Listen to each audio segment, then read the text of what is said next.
getting an update on the death toll. Hopefully we'll get more information about the gunman, this terrorist, and how this shooting unfolded. DJ was playing a typical set that incorporated what we thought was gunshots as part of the music, 4 shots, bop, bop, bop, bop. And, but for some reason it was different. No one put 2 and 2 together until the 5th and 6th, between 10 and 20.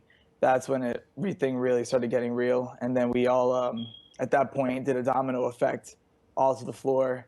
Everybody, at least at that part of the club. I can't speak for the main floor or anything else, but at least from what I saw in our section of the bar, it was just a quick drop, hit the floor, hit the ground. We grieve the brutal murder, a horrific massacre of dozens of innocent people.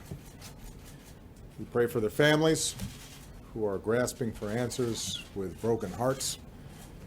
We stand with the people of Orlando who have endured a terrible attack on their city. Although it's still early in the investigation, we know enough to say that this was an act of terror and an act of hate. I mean, let's remember here, the people we are fighting today, we funded 20 years ago. As Americans, we are united in grief, in outrage, and in resolve to defend our people. I just finished a meeting with FBI Director Comey and my Homeland Security and National Security advisors. The FBI is on the scene and leading the investigation in partnership with local law enforcement. I mean, let's remember here, the people we are fighting today, we funded 20 years ago. We are still learning all the facts. This is an open investigation. We've reached no definitive judgment on the precise motivations of the killer. The FBI is appropriately investigating this as an act of terrorism, and I've directed that we must spare no effort to determine what, if any, inspiration or association this killer may have had with terrorist groups. Look at that, just shooting back and forth. That is crazy. Look at this. Let's go. Mira que llame Alfredo, he's playing your phone. Oh my God, they're all shooting back and forth. Let's go. This is a photograph of the shooter, Omar Siddiqui Mateen. That is what he looks like. We are still getting information from law enforcement. What we have been told about this individual is that he's from Fort Pierce. He had been trained as a security guard, and according to Congressman Adam Schiff, who's on the House Intelligence Committee, local police have told him that Omar Siddiqui Mateen pledged allegiance to ISIS. Today marks the most deadly shooting in American history. The shooter was apparently armed with a handgun and a powerful assault rifle.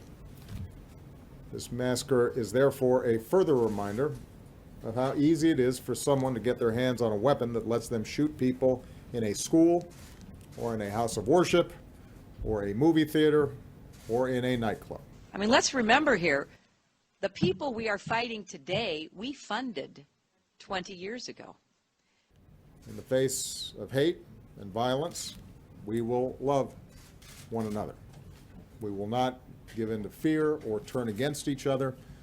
Instead, we will stand united as Americans to protect our people and defend our nation, and to take action against those who threaten us.